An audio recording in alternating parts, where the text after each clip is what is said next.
What's up, tubers? So here we are with our last book of December. This is not going to be our last video of December, though. I do have a surprise for you tomorrow. For now, we are doing another double book by C.C. Hunter. It is called Shadow Falls: The Beginning, Born at Midnight, and Awake at Dawn. Go. Let me read you the panel.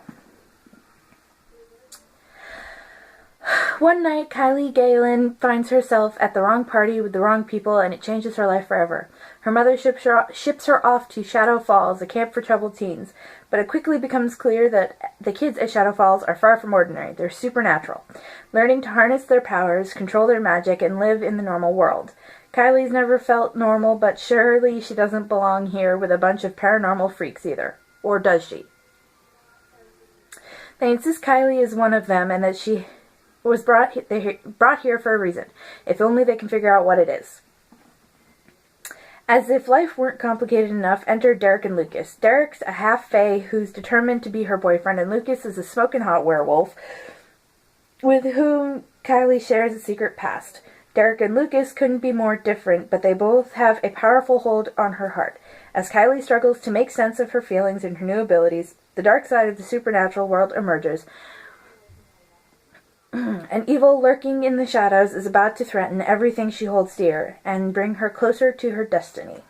I started reading this series because I was drawn to the book covers. I know, don't judge a book by its cover, but it's why I picked the series. Kylie, she is what appears to be a normal teenager.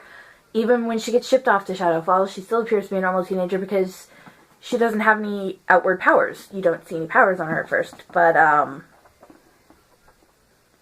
she has dreams. That's where we start to see her gift. She has dreams, and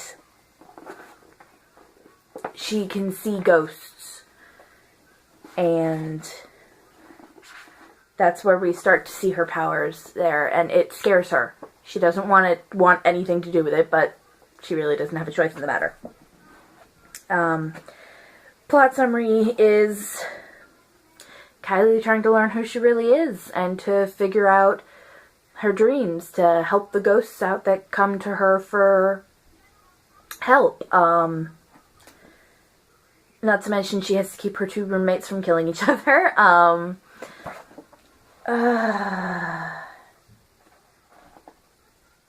One is a vampire. Della's a vampire, Miranda's a witch. And she's trying to keep them from killing each other. And it's not easy. But they do get along for the sake of Kylie. As you can tell from the summary, Derek and Lucas do get in the way quite often. And personally, I pull for Lucas, but that's because I like werewolves. What can I say?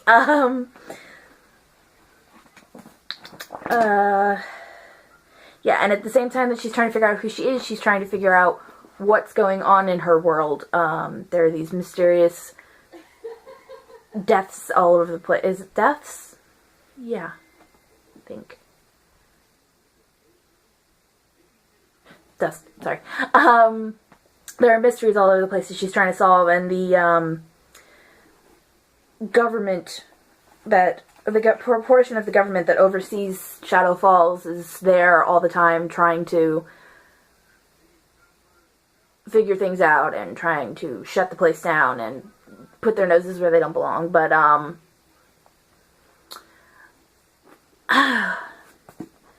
so yeah, it's not an easy journey that Kylie has been sent on by being sent away to Shadow Falls.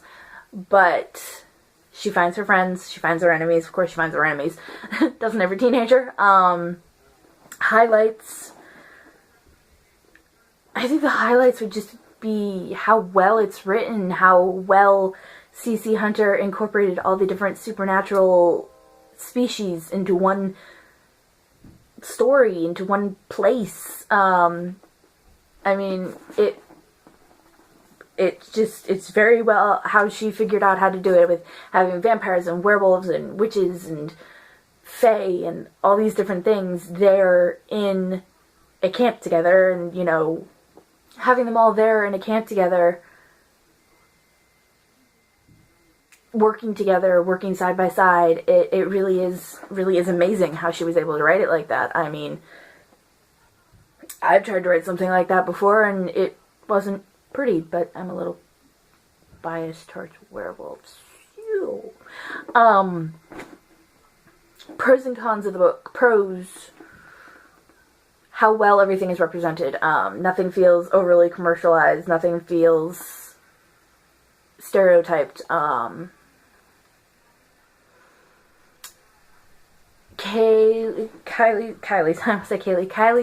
relationship with Della and Miranda is definitely a pro, because the three just take to each other so fast. It's amazing. Even though they're three different species, they become such fast friends. It's amazing. Con would have to be the typical love triangle with Kylie, Derek, and Lucas. I mean, I guess sometimes you need that in a story, but I don't know, it just feels a little overdone to me, you know, having that love triangle type thing. I mean, I've read so many things and watched so many things where love triangles are there and they're just like the main prominent romance thing, and I just kind of done with it, but Cece still makes it work wonderfully. Any other cons? Any other pros?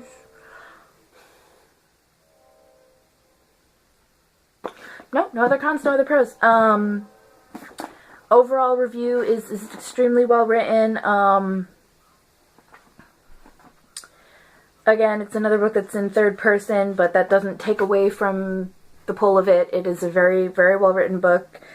All the supernatural is represented equally and fairly and not stereotyped or belittled in any way. I would definitely recommend it to teens. I'd say 14, 15. Yeah, and it gets, let's say, an 8.5 out of 10. But that is my review for Shadow Falls: The Beginning, Born at Midnight, and Awake at Dawn. Hope you liked it. Hope you go out, get it, love it, live it. It was supposed to be live it, love it.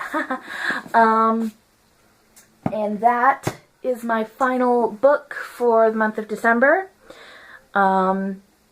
Starting on the first, starting come the new year, I am going to attempt to do my best to post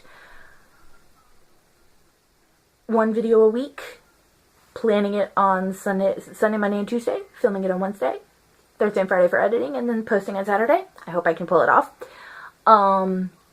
As I said, I do have another video coming for you tomorrow, the 26th, yeah, day after Christmas. And I cannot wait for you guys to see that.